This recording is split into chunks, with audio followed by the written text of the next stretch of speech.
Dois jumentos carregados caminhavam por uma estrada. Um levava uma carga de açúcar e o outro uma carga de esponjas. E aquele que levava a carga de açúcar disse ao seu companheiro: vamos caminhar com cuidado, porque este caminho é perigoso. E o outro jumento disse: onde que você está vendo o perigo? Basta andarmos pelo rastro dos que passaram por aqui e tudo dará certo. E o jumento que levava a carga de açúcar disse: nem sempre é assim. Onde passa um, pode não passar o outro. O caminho que serve para um, pode não servir para o outro. Que burrice, logo se vê que você é um jumento. Eu sei viver, e da minha ciência eu tiro a minha vida.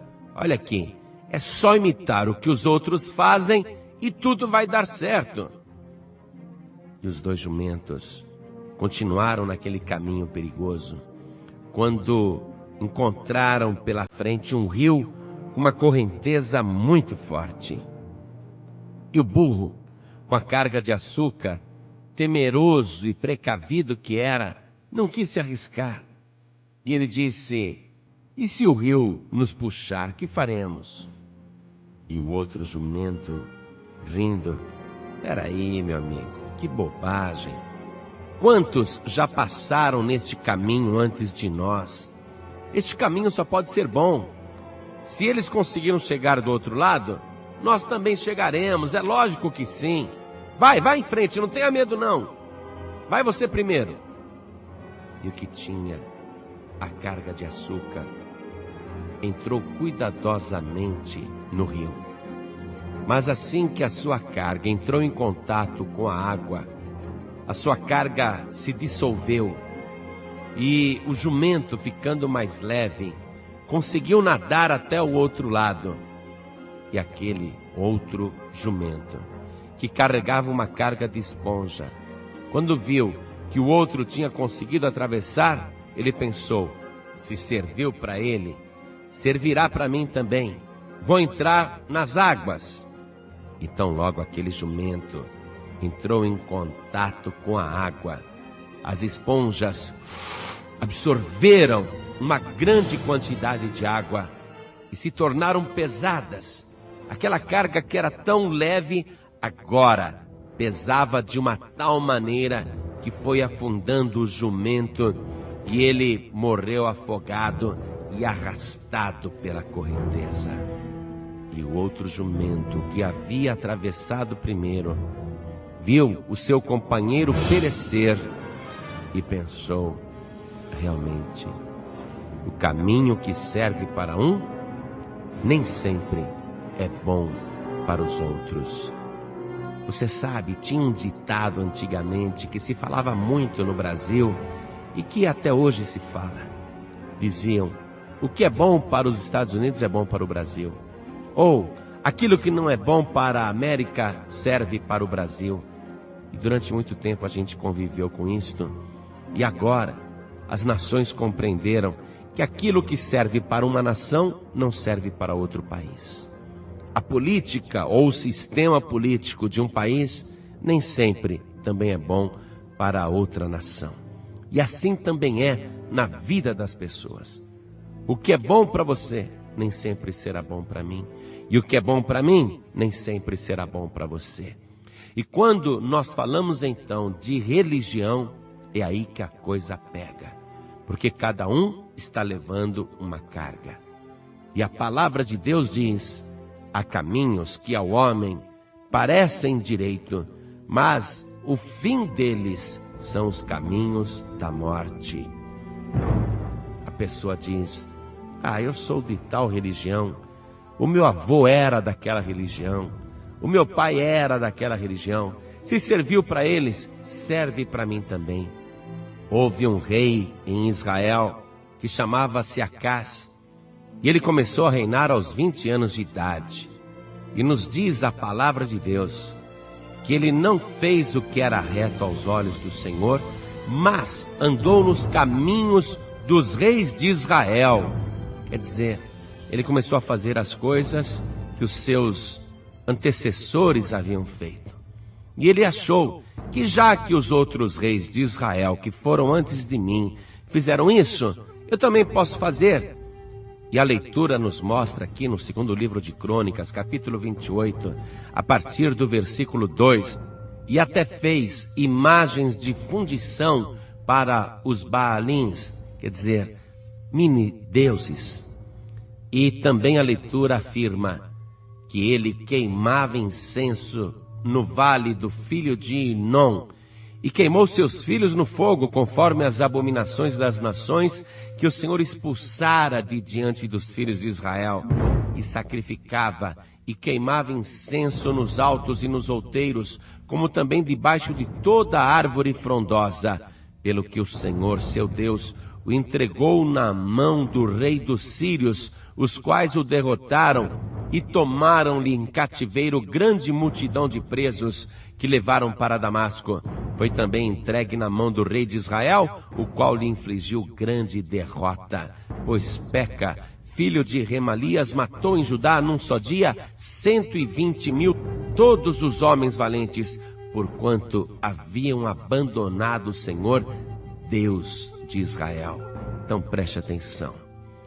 Alguém quer imitar outra pessoa, achando que daquela maneira também vai ter sucesso na vida. Mas aquele caminho que a pessoa está escolhendo é um caminho que conduz à perdição. Mas eu vou te mostrar agora um caminho que serve para toda a humanidade. Está escrito ali no Evangelho de João, capítulo 14, verso 6. O Senhor Jesus apontando para si mesmo e dizendo: eu sou o caminho, a verdade e a vida, e ninguém vem ao Pai a não ser por mim. Meu querido e minha querida, se você quer seguir por um caminho garantido, que realmente conduz à vida eterna, um caminho reto e sublime, que te conduz diretamente a Deus, então o único caminho é o Senhor Jesus. Qualquer outro caminho, ou qualquer outra pessoa que se lançar como caminho na tua frente, ainda que seja seguido por multidões, não serve, porque o único caminho que conduz à vida eterna é o nosso Senhor e Salvador, Jesus Cristo.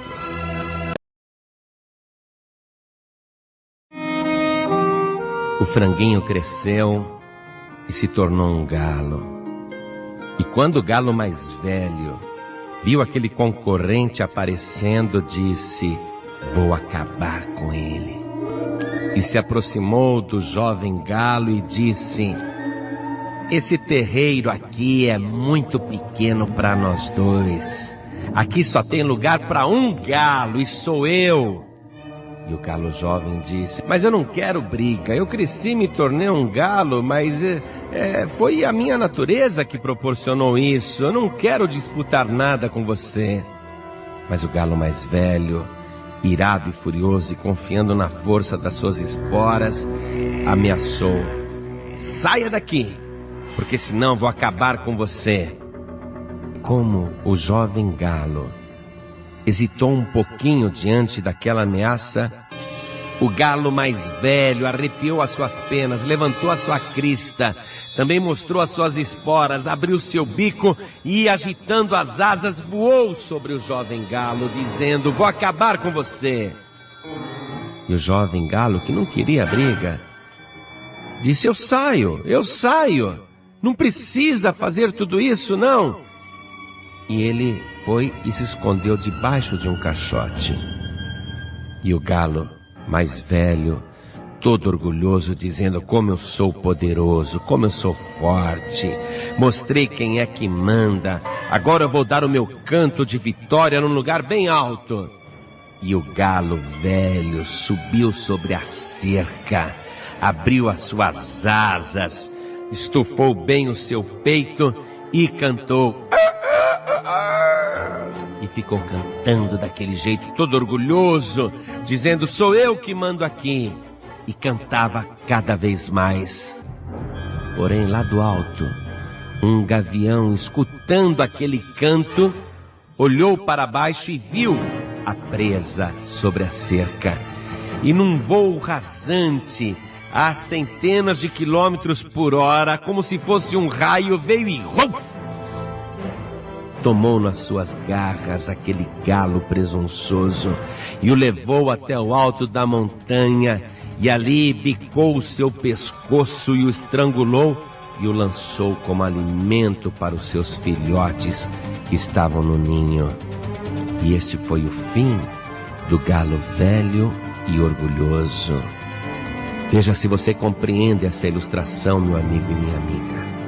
O galo mais velho representa aquele tipo de pessoa que pensa que por ter conquistado uma posição, por estar ali há mais tempo, por ser o dono do pedaço, pode ofender, humilhar, ameaçar, bater, correr atrás, mandar embora, dispor das vidas das pessoas como achar melhor. E o galo jovem, humilde, representa aquele tipo de pessoa que não quer briga, que quer também conquistar um lugar ao sol, mas não faz isso a qualquer preço, não. Um peixinho, deslumbrado com a vida, estava nadando todo feliz no leito de um rio. Lá fora o sol brilhava e os raios de sol atravessavam pelas águas e refletia no leito do rio. O peixinho observava aquele colorido. Parecia haver músicas em cada bolha de água que flutuava. E ele ia nadando, todo feliz, achando que era o dono do mundo, quando ele viu na sua frente uma linda minhoca. Quando ele abriu a boca e engoliu a minhoca, ele sentiu uma fisgada, um puxão terrível na sua bochecha. E aquela dor pior do que uma dor de dente. E ele pensou: o que é isso? E uma força incontrolável foi arrastando o seu corpo contra a vontade. E ele, tentando se livrar, lutava desesperadamente e não acreditava que uma minhoca tão bonita e tão atraente pudesse ter dentro dela um anzol tão perigoso. E por mais que ele lutasse para se livrar daquela armadilha, ele acabou sendo fisgado. Ele acabou sendo puxado para fora do rio e assim perdeu a sua vida. Antes de dar o último suspiro, ele pensou: que tolo que eu fui. Me iludi com a beleza daquela minhoca. Me deixei envolver pelos seus atributos e não percebi que a armadilha mortal ela trazia dentro dela. Fui imprudente e estou pagando por causa da minha imprudência. Morreu conformado, sabendo que era o único culpado por estar naquela situação. Você sabia que o símbolo mais antigo dos cristãos é o peixe? E que nós somos esse peixinho? E que o rio é este mundo? E que muitas e muitas vezes nós nos sentimos donos do mundo. E vivemos nesta vida como se nada de mal nos pudesse acontecer. Mas, por detrás de muitas situações que parecem inocentes, há uma grande armadilha preparada por aquele que quer fisgar a tua alma. Mas não para salvar, e sim para destruir. A palavra de Deus diz no livro de Provérbios, capítulo 14, versículo 12: há caminho que ao homem parece direito, mas o fim dele são os caminhos da morte.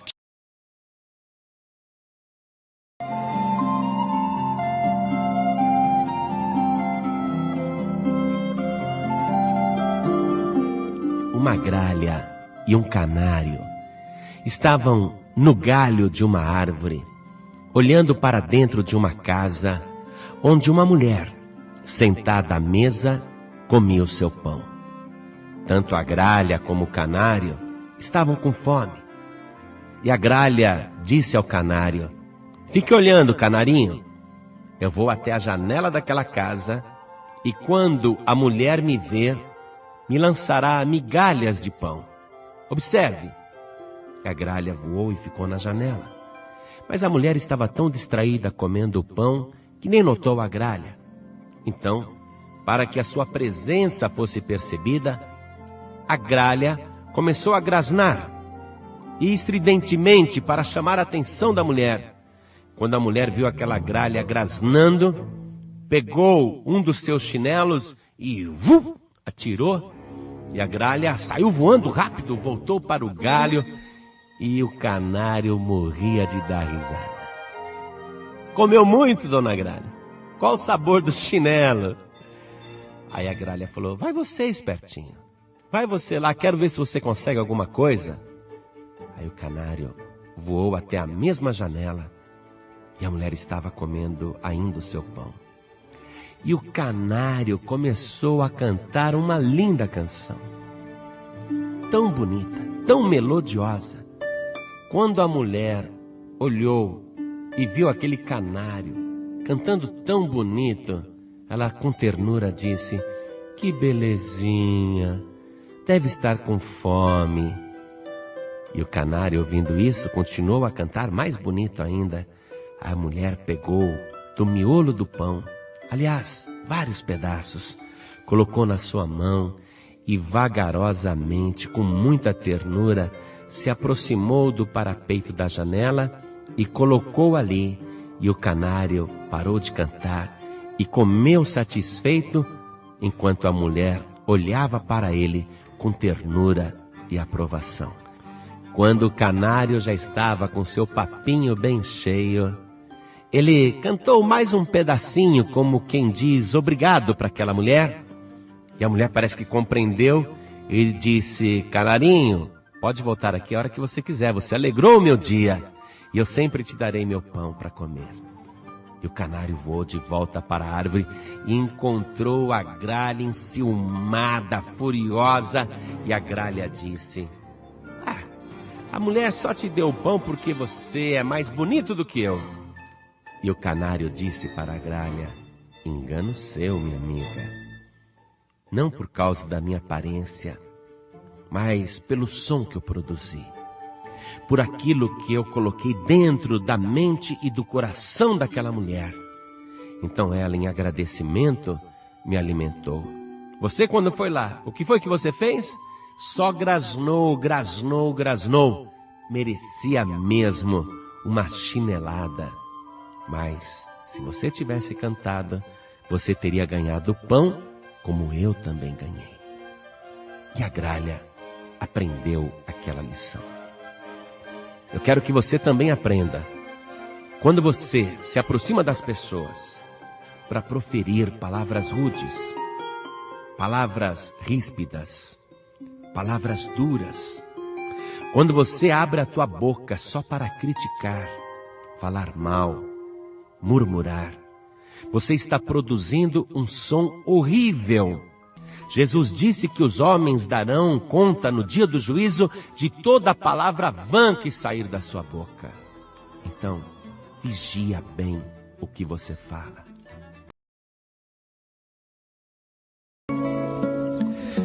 Duas moscas estavam voando pela cozinha, passeando, admirando a beleza daquele ambiente.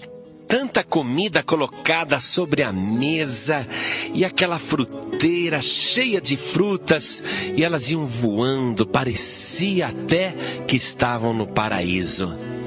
Aí, num voo rasante, elas se distraíram e as duas caíram dentro da leiteira.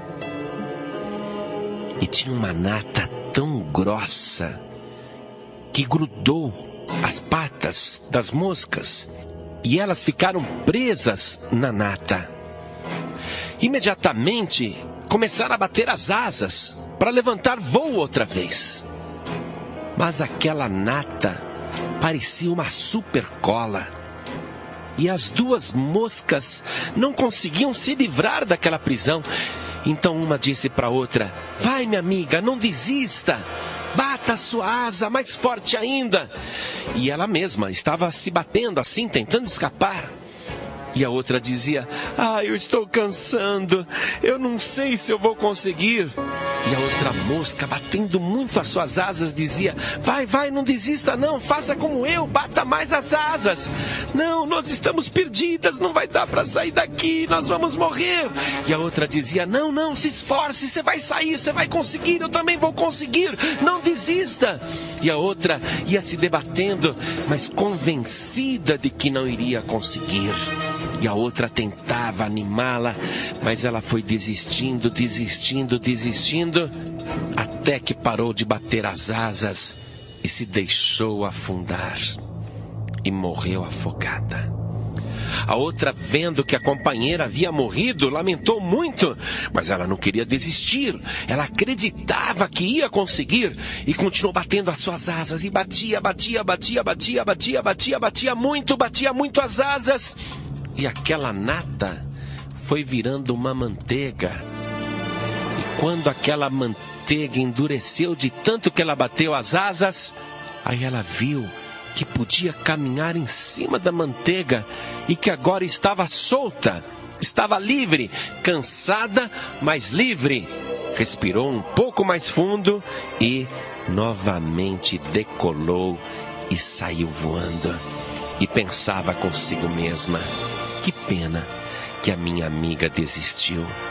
Que pena que ela não acreditou que a gente podia sair dali. Você está aprendendo com a mosca? Se você acreditar que já está derrotado, realmente não há qualquer esperança para você. Mas se você acreditar que vai conseguir, que vai ter vitória, que vai sair desta situação, então continue insistindo. Não desista, porque verdadeiramente você vai conseguir. E por mais que demore, não desista nem desfaleça, mas se esforce, porque você vai conseguir a vitória em nome de Jesus Cristo.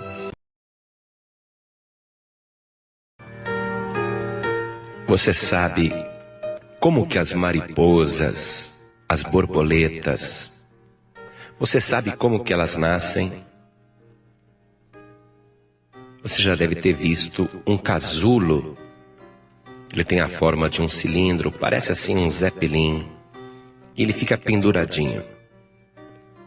E na ponta deste casulo tem uma abertura muito pequena. E a borboleta, a mariposa, ela fica dentro do casulo, pequeno orifício. Mas por mais que a mariposa se esforçasse, ela não conseguia sair dali de dentro. Então ele pensou: eu acho que porque eu tirei o casulo do quintal, o casulo deve ter ressecado e agora a pobre mariposa está com dificuldade de sair dali de dentro. Então ele pegou uma tesoura, uma pontinha bem afiada, e com a ponta da tesoura ele abriu um pouquinho mais o orifício do casulo e assim a mariposa saiu rapidamente de lá de dentro. Mas a mariposa que estava saindo do casulo e ele observando o casulo sobre a mesa, ele viu que a mariposa saiu e começou a rastejar. E nada das suas asas se abrirem. E ele ficou esperando que finalmente ela abrisse as suas asas e voasse. Mas aquilo jamais aconteceu. Enquanto aquela mariposa viveu, ela jamais experimentou as alturas. Ficou com as asas atrofiadas e rastejando.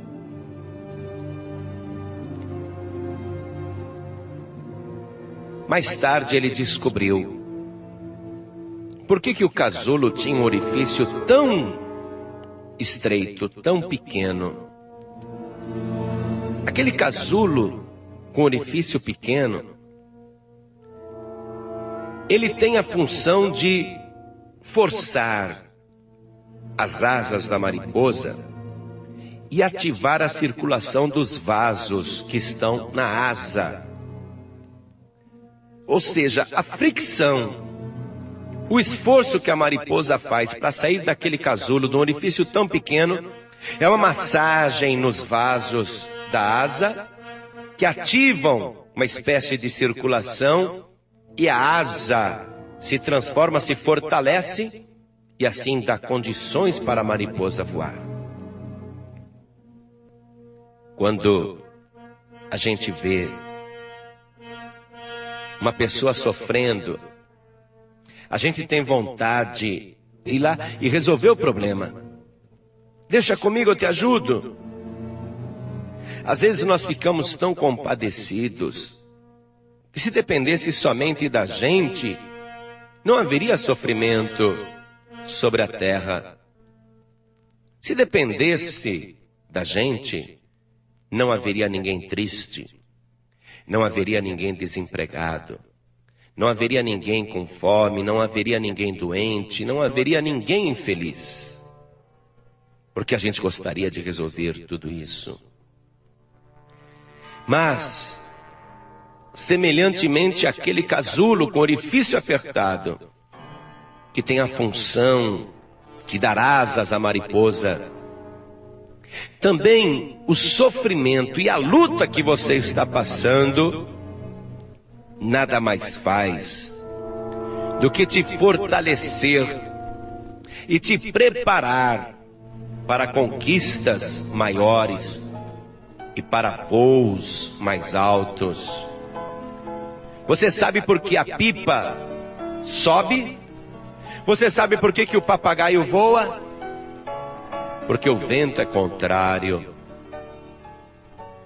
Você sabe este sofrimento, esta luta, esta dificuldade que você está passando?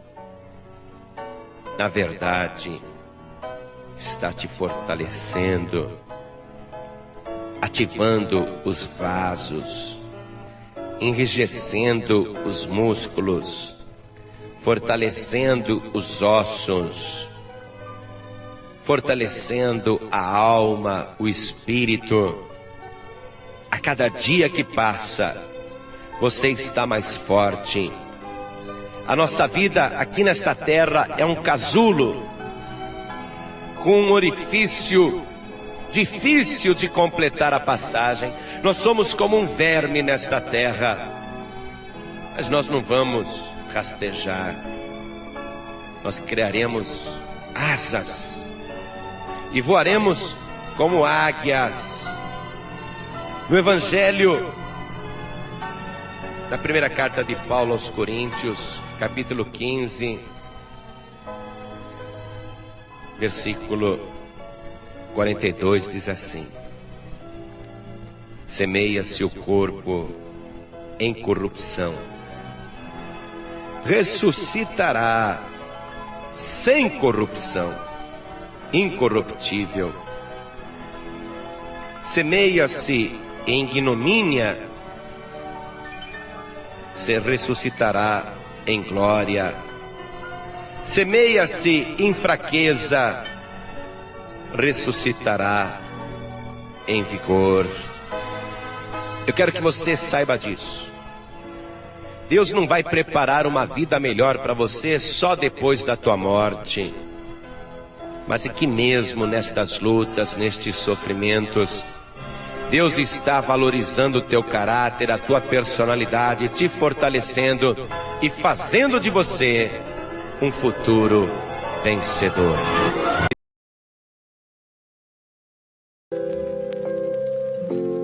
Na fazenda do seu Clemente, havia uma galinha carijó que tinha 7 pintainhos.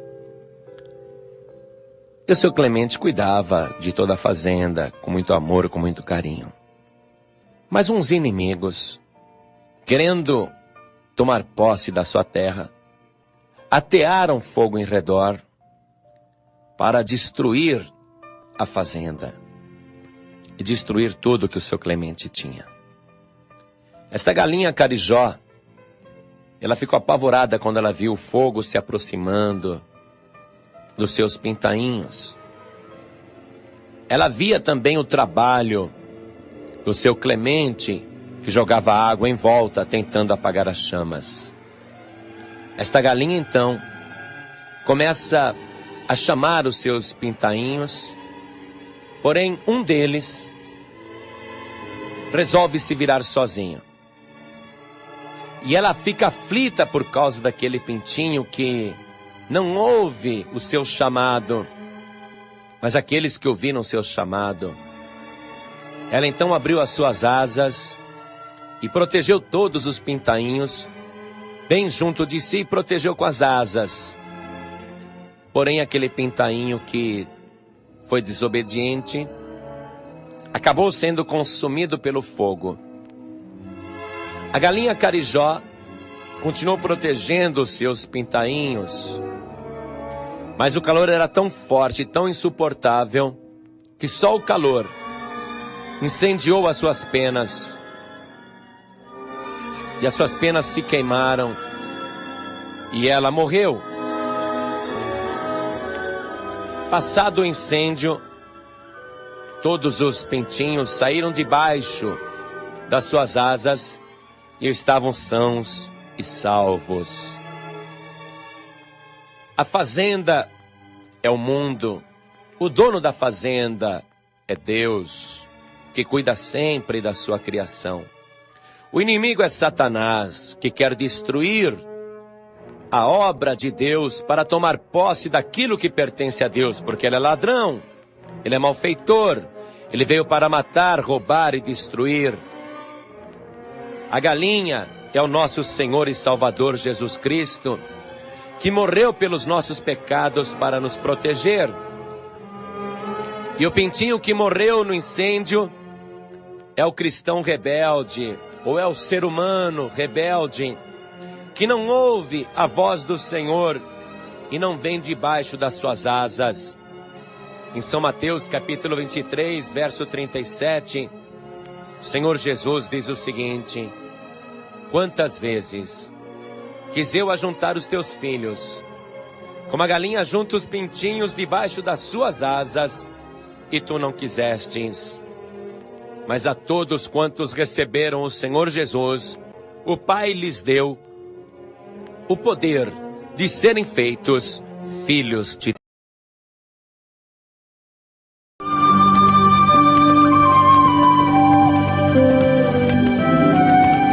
Um rei britânico estava indo à frente do seu exército numa expedição de guerra, quando à margem de um rio ele viu um pequeno animalzinho branco, muito branco como a neve, que desejava saltar o riozinho, o riacho, o regato, mas o animalzinho, como ele tinha o pelo muito branco, ele tinha receio de fazer o salto, errar e se sujar caindo no lodo.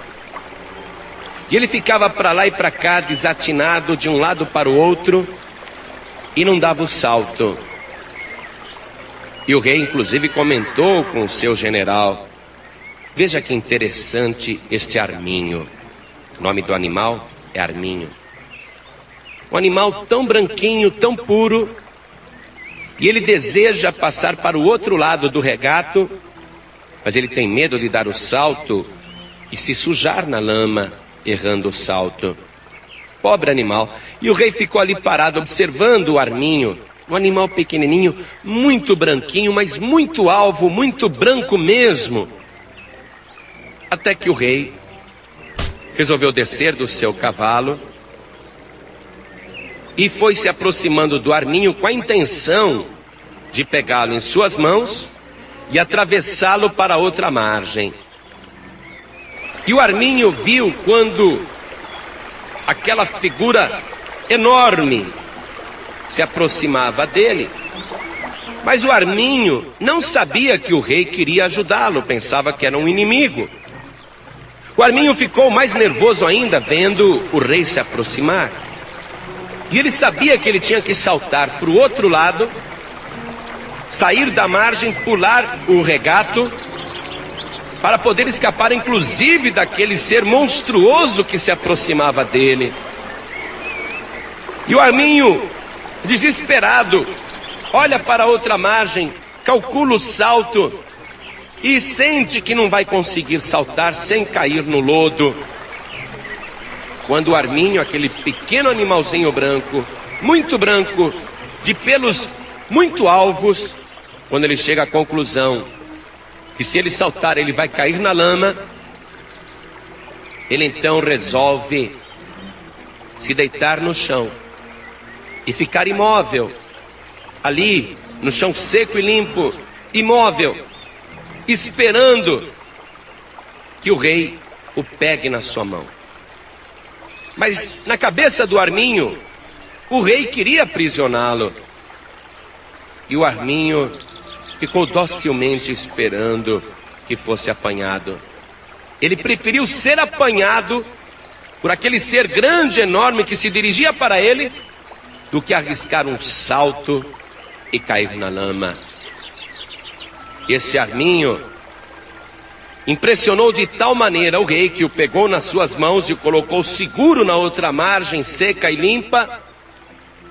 Este rei ficou tão impressionado com a disposição do arminho de manter-se puro, a arriscar-se a um salto que o mancharia, que o rei mandou bordar um brasão,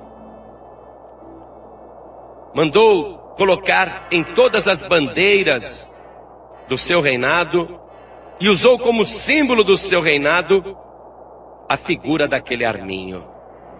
E ele colocou debaixo daquele bordado o seguinte texto: é preferível a morte do que a desonra, do que a vergonha.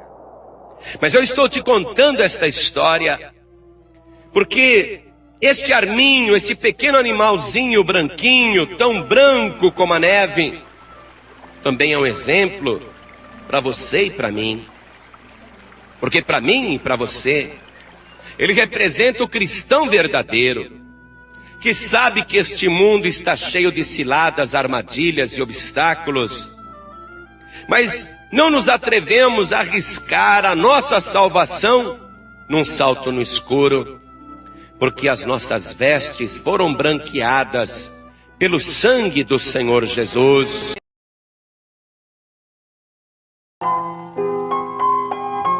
Algum tempo atrás, um navio de carga teve uma explosão na casa de máquinas, que provocou um rombo violento no casco do navio, e ele começou a pegar fogo e ao mesmo tempo afundar. A tripulação daquele cargueiro desceu rapidamente um bote salva-vidas e 8 marinheiros, 8 homens, conseguiram escapar do naufrágio dentro daquele bote salva-vidas.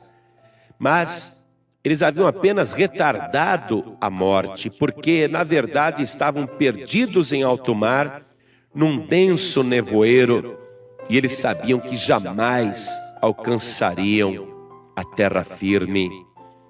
E aqueles homens estavam atravessando a madrugada naquele nevoeiro em total desespero, com trevas em volta, e não sabiam o que fazer.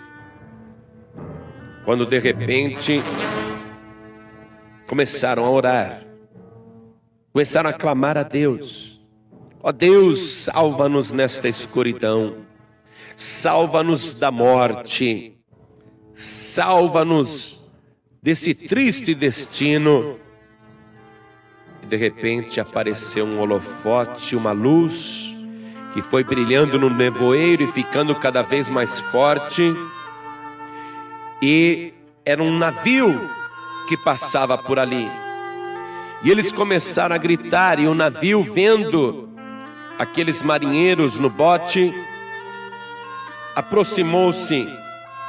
E os marinheiros no bote salva-vida viram o nome do navio que se aproximava, e o nome do navio era Milagre de Cristo. Os marinheiros comemoraram, e eles ficaram felizes, e subiram para aquele navio, e chegaram em terra firme. E eu quero te dizer da alegria que eles sentiram em dar o testemunho daquele livramento, daquela salvação.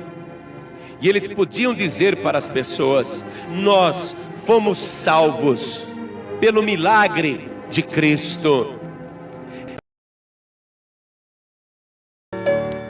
Pai e o filho estavam caminhando no meio de uma plantação de milho para ver se já era tempo de colheita, e o menino não entendia nada do campo, era apenas uma criança. Então ele viu muitos pés de milho que estavam com as espigas apontando para baixo, e outros pés que estavam bem de pé e as espigas apontando para cima. E o menino falou: pai, eu acho que as melhores espigas são essas que estão apontando para cima, porque essas outras aí estão até caindo para baixo. E o pai respondeu: meu filho, repara bem nesta espiga. E pegou uma espiga na mão. Você vê como ela humildemente está encurvada?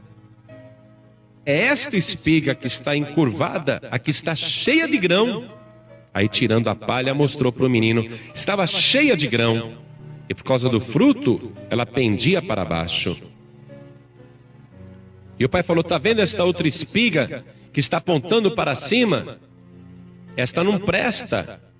Eu vou te mostrar. Ele puxou a palha, e a espiga estava toda xoxa, bichada e imprestável, não tinha fruto nenhum. Assim também acontece na vida do cristão e na vida das pessoas. Os que são muito altivos estão assim, estufando o peito, e que se julgam melhores do que os outros e se acham os únicos santos. Esses estão tão orgulhosos, não tem nada por dentro, são vazios, são imprestáveis. Mas a pessoa que é humilde, ainda que ela tenha muitos frutos e muitos grãos, ela se curva. O Ernesto gostava muito da sua esposa, mas agora que ela está um pouco mais envelhecida, o Ernesto nota que parece que a mulher está ficando surda. Mas ele não quer dizer isso para ela, não quer ofendê-la nem magoá-la.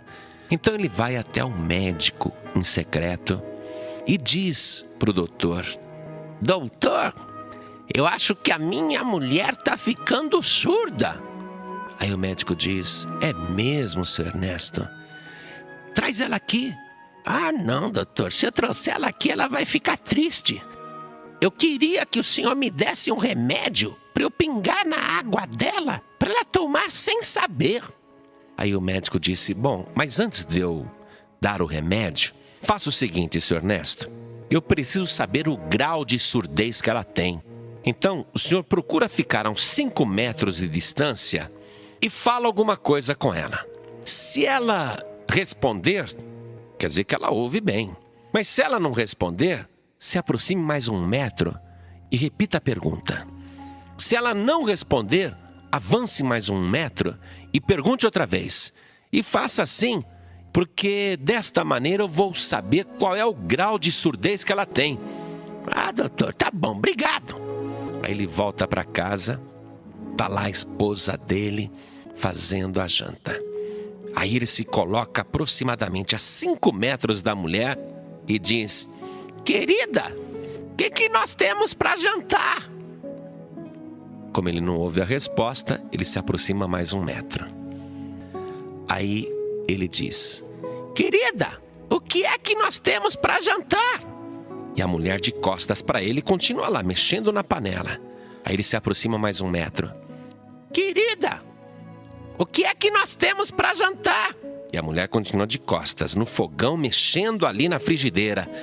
Aí ele avança mais 1 metro. Querida, o que é que nós temos para jantar?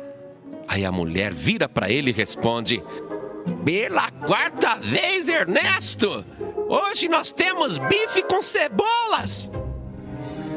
Quer dizer, o surdo não era a mulher, era o Ernesto. A gente costuma ver defeitos nas outras pessoas e não enxerga os próprios defeitos.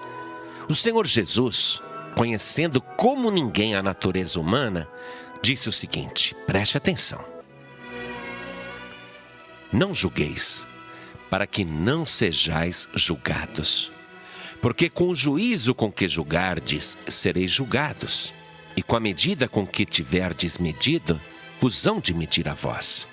E por que reparas tu no argueiro que está no olho do teu irmão, e não vês a trave que está no teu olho? Havia no passado um rei muito rico e orgulhoso. Todos os dias ele deixava o seu palácio, ia com uma aparatosa comitiva visitar os lugares mais pobres do seu reino, e ele ia jogando moedas pelas ruas. E o povo dizia: como é caridoso o nosso rei. E como o rei ficava orgulhoso de fazer aquele trabalho. Quanta bondade, ai, como ele é magnânimo. E o rei ficava orgulhoso. Não havia uma só pessoa que pudesse negar que aquele rei era fora de série. Ele juntava aquela comitiva imensa com nobres e ele ia na frente jogando moedas pelas ruas. Um dia surgiu naquela cidade um homem de Deus. E vendo a ostentação descabida com que aquele rei dava as suas esmolas e a maneira espetaculosa como ele exercia a caridade, aquele homem de Deus disse: a caridade, a esmola no coração desse rei é como areia atirada sobre um rochedo. Ninguém entendeu quando ele disse isso. E ele voltou a explicar: a pessoa que dá esmolas com ostentação é semelhante a um rochedo coberto de areia. O coração dela é como esse rochedo coberto de areia. Porque quando vem a chuva, lava e a pedra fica lisa. E não se encontra nada além da rocha dura. Assim o coração desse rei é duro como um rochedo, e apenas sobre ele essa poeira de esmola que ele faz com vaidade e ostentação. Confirmando as palavras do homem de Deus, o Senhor Jesus havia dito antes: guardai-vos de fazer a vossa esmola diante dos homens, para serdes vistos por eles. Aliás, não tereis galardão algum junto de vosso Pai, que está nos céus. Quando, pois, deres esmola, não faças tocar trombeta diante de ti, como fazem os hipócritas nas sinagogas e nas ruas, para serem glorificados pelos homens. Em verdade vos digo que já receberam o seu galardão. Um nobre chamou seu cozinheiro e disse: hoje eu estou com vontade de comer algo preparado com a melhor carne que existe. Então vai ao açougue e me traz o melhor pedaço de carne que tiver lá e me prepara um belo prato. Na hora do almoço, o cozinheiro serviu aquele prato excelente com aquela carne que era a melhor do açougue. E o nobre, ao experimentar e ver que o sabor era tão especial, perguntou ao cozinheiro: que delícia, que carne é esta? E o cozinheiro falou: é língua. Língua? É língua. Mas está delicioso. E comeu com satisfação. No dia seguinte, o nobre chamou novamente o cozinheiro e falou: eu quero que você vá ao açougue. Quero ver se você é bom cozinheiro. E eu quero que você me traga a pior carne que tiver no açougue e me prepare um prato. Na hora do almoço, o cozinheiro serviu o nobre.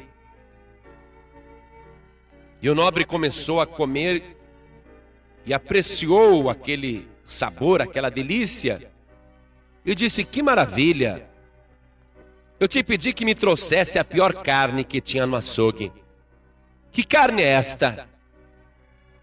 E o cozinheiro respondeu: é língua? Mas que brincadeira é essa? Eu te mando trazer a melhor carne e você me traz uma língua. Eu te mando trazer a pior carne e você me traz língua. E o cozinheiro, que era um cristão, um servo de Deus, um homem que conhecia o Evangelho, explicou: a língua, meu Senhor, tanto é o melhor que há no mundo, como também o pior que há no mundo. Se a língua é bondosa, não há nada melhor. Mas se ela for maldizente e mentirosa, não haverá nada pior.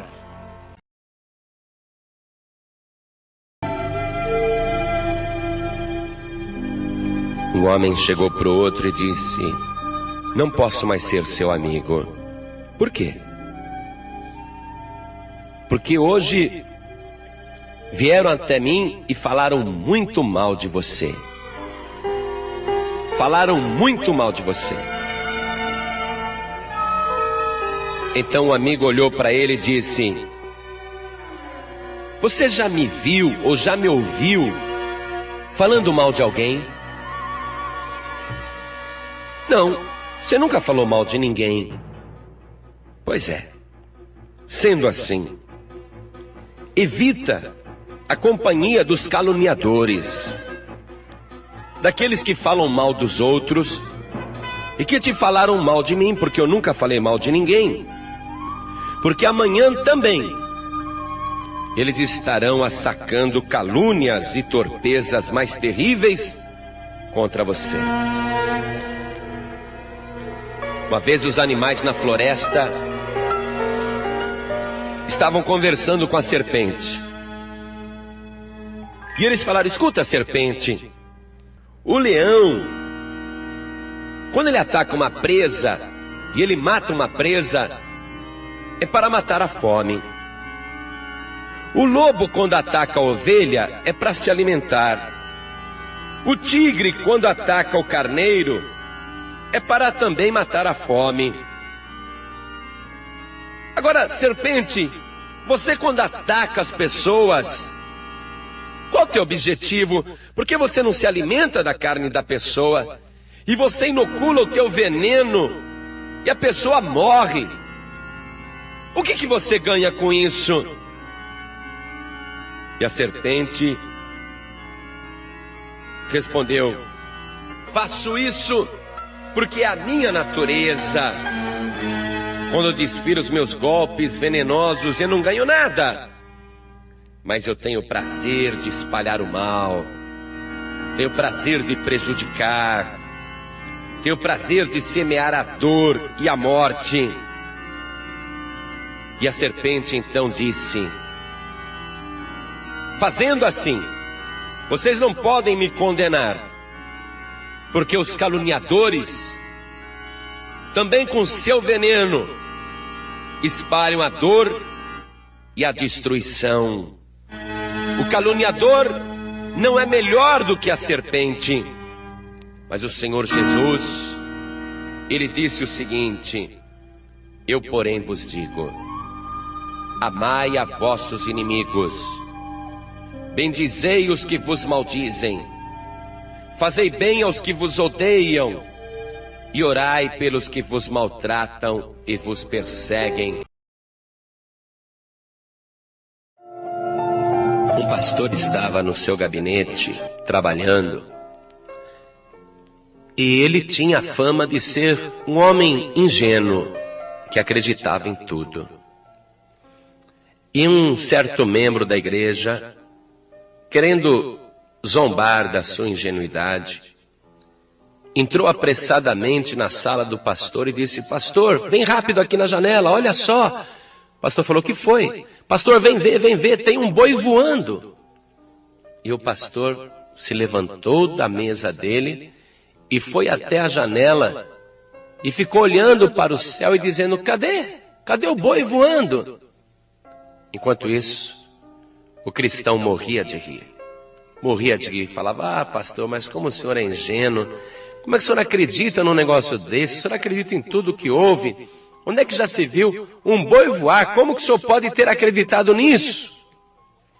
E o pastor disse: meu filho, eu prefiro acreditar que é mais fácil um boi voar do que um cristão mentir. Eu preferia acreditar em você. E o cristão envergonhado abaixou a cabeça. E o pastor disse para ele: lembre-se das palavras do Senhor Jesus, quando ele disse: seja o vosso falar sim, sim, não, não, porque o que passa disso é de procedência maligna. Meu querido, minha querida, você que está me ouvindo, você precisa se acostumar a ter uma só palavra. E a tua palavra precisa ser honesta, sincera.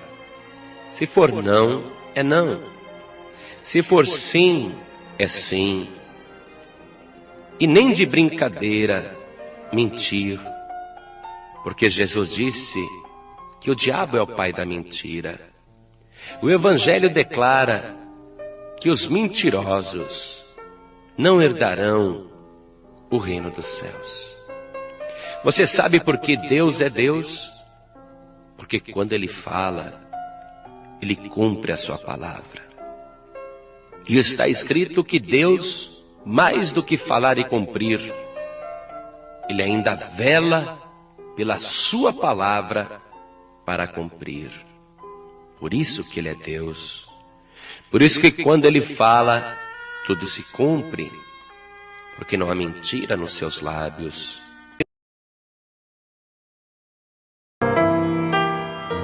Dois sitiantes de Mogi das Cruzes estavam conduzindo suas cargas de hortaliças, verduras e frutas em suas respectivas carroças. Cada um tinha preparado ali a sua carroça e estavam saindo do sítio, levando para o mercado aquilo que pretendiam vender. E os dois eram cristãos. E um ia conversando com o outro dizendo: sabe, compadre, eu acredito naquele versículo da Bíblia que um dia ouvi o pastor falando. Um versículo que diz assim: inútil vos será levantar de madrugada, comer o pão das dores, porque aos seus o Senhor dá enquanto dormem. Eu acredito muito nisso. E o outro dizia: e eu já acredito muito em outro versículo que eu li na Bíblia, que mostra Deus falando o seguinte: esforça-te e tem bom ânimo, e eu serei contigo por onde quer que andares. Mas eu fico mais com o meu. Não ligo muito para esse negócio de trabalhar até tarde, levantar muito cedo, se matar de trabalhar, porque eu acredito que o sustento vem de Deus. E o outro dizia: compadre, Mas eu acredito que se a gente não se esforçar, nada acontece. Deus ajuda quem cedo madruga. E eles foram nessa conversa até que chegaram ali no pé da serra de Mogi das Cruzes, que não é brincadeira. Eles tinham que conduzir as duas carroças por aquele caminho de terra ali, subindo aquela serra. E os cavalos empacaram, não subiam, as cargas estavam pesadas. Aí um deles disse: bom, eu vou aproveitar, vou dar uma cochilada, que Deus vai cuidar de mim. E o outro disse: não, eu vou me esforçar e vou empurrar essa carroça até subir essa serra. Eu vou ajudar o cavalo, mas eu tiro a minha carroça daqui. Tá bom, fica à vontade, enquanto isso eu vou dar uma cochiladinha. Aí, Deus, que estava assistindo aquela discussão, cumpriu a sua palavra das duas maneiras. Viu aquele homem ajudando o cavalo a puxar a carroça. Viu aquele homem se esforçando, a veia do pescoço até saltando de tanta força que ele fazia e incentivando o cavalo: vamos, vamos, vamos, vamos, bichinho, vamos, vamos.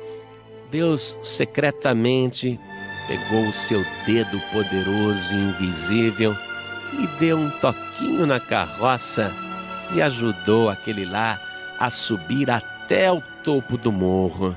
E quando ele chegou ali no topo da serra, olhou e viu o companheiro dormindo e o sol aumentando. E ele disse assim: tá vendo? Deus ajuda quem se esforça. Eu já cheguei aqui no topo da serra, agora eu vou pro mercado. Mas o meu amigo tá ali, ó. Olha lá, tá dormindo, confiando em Deus, ó. Daqui a pouco o sol vai derreter o tomate, vai fazer murchar o alface, a couve, o almeirão, vai fazer murchar a rúcula. Ele vai perder todo o seu trabalho, porque tá lá, olha o preguiçoso. Mas ele não estava sendo preguiçoso, ele estava confiando na palavra. Inútil vos será levantar de madrugada, comer o pão das dores, porque aos seus o Senhor dá enquanto dormem. E lá está ele dormindo no Senhor, descansando no Senhor. Aí o outro pensou assim: eu vou observar isso, eu quero ver toda a sua verdura estragar. Mas aí naquela hora me chega um homem descendo o morro apressadamente e passa por ele como se não o visse. E continua descendo o morro apressadamente e chega para o camarada que está lá embaixo dormindo e o acorda dizendo: meu amigo, dá para você me vender a sua carroça com essas verduras e com tudo que você tem?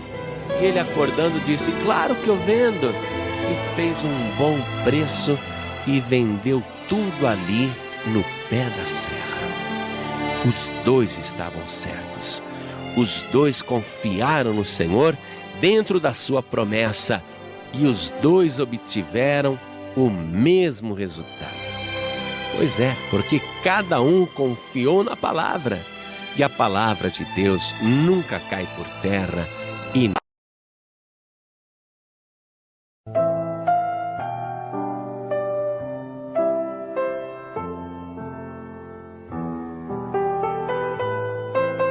há muito tempo atrás, quando Roma era a grande potência mundial, nas praias do Mar Adriático estavam alguns marinheiros e estava escuro. E de repente chega um homem e diz que quer fazer uma viagem de navio naquela hora, que eles coloquem preço, que ele paga o que for necessário. Os marinheiros gostariam de dizer não, mas aquele homem tem uma autoridade tão grande que eles obedecem e entram no barco. Mas começa uma grande tempestade, as ondas ficam enfurecidas, o vento, e os homens, os marinheiros, ficam apavorados, porque eles estão sabendo que o perigo é muito grande. E alguns deles já estão até arrependidos de terem aceitado a encomenda daquela viagem.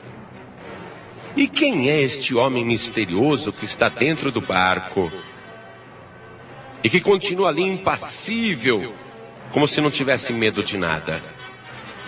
Os marinheiros se esforçam, mas o barco parece que não vai aguentar, começa a fazer água. Então aquele homem misterioso, vendo que os marinheiros estão apavorados, diz para eles: vocês estão com medo? Não tenham medo de nada. Sabem quem eu sou? Eu sou César. César está dentro do barco. Os marinheiros não acreditaram. E o homem, tirando o manto e a capa, realmente era César, o grande imperador romano, o grande conquistador. Aqueles homens que se sentiam nada, que achavam que suas vidas não tinham qualquer importância, de repente descobrem que o destino deles está ligado ao destino de César. E César sempre foi um vencedor, sempre venceu grandes batalhas, grandes exércitos, livrou várias vezes os seus soldados. De saber que César é um homem poderoso, os marinheiros se sentem também poderosos. E sabendo que a vida de César é importante, eles também se sentem importantes. O medo desaparece e eles resolvem lutar com heroísmo contra aquela tempestade e vão em frente até que conseguem dominar o barco e assim vencer a tempestade, encontrar um lugar onde não havia tempestade e continuam a viagem confiantes. Veja aqui uma coisa que eu quero te dizer. Existe alguém mais importante do que César. Alguém que é maior do que o imperador romano, que é mais nobre do que ele, que tem mais autoridade do que ele. Alguém que diz para você: não temas, porque eu estou contigo. E você que se sentia tão sem importância, você que achava que a tua vida não valia nada, você está ouvindo agora a voz deste que é todo poderoso. E ele diz: não temas, porque eu estou contigo. E de repente você sente que todo medo desaparece e você cria coragem para vencer. E ele prometeu: eis que estou convosco todos os dias até a consumação dos séculos. E quando você se dá conta de que a pessoa mais poderosa do universo está junto de você, que o teu destino está ligado ao destino desta pessoa toda poderosa, então você cria coragem e todo medo desaparece.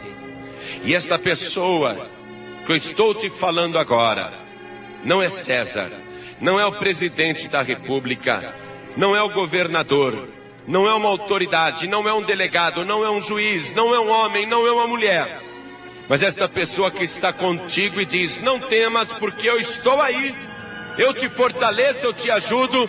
Esta pessoa é o nosso Senhor e Salvador Jesus Cristo. Do mesmo jeito que você sabe que Jesus é vitorioso, você também vai ser vitorioso. E se você está com Cristo, o Senhor Jesus diz: no mundo tereis aflições, mas tende bom ânimo, eu venci o mundo.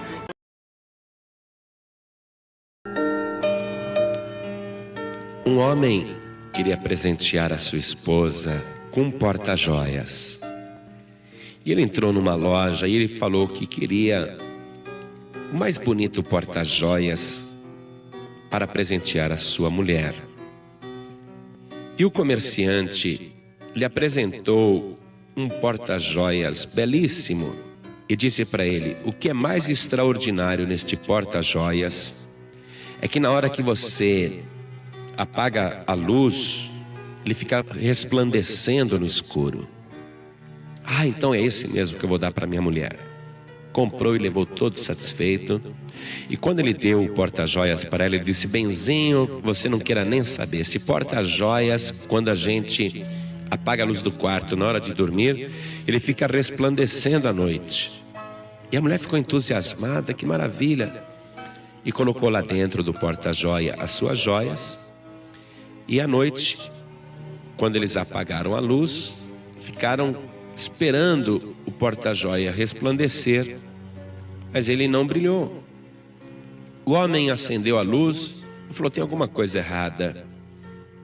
E olhou para lá, olhou para cá, e a mulher viu que ele ficou muito desapontado, porque era um presente dado com tanto amor, com tanto carinho, e não estava cumprindo a promessa de resplandecer no escuro, brilhar no escuro.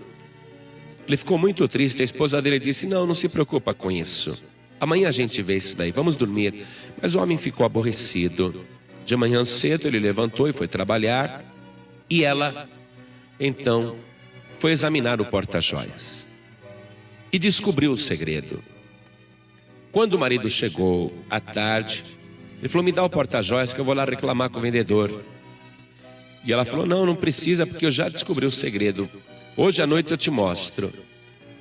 E à noite ela foi, apagou a luz do quarto, e para satisfação do esposo e alegria do casal, o porta-joias resplandecia na escuridão.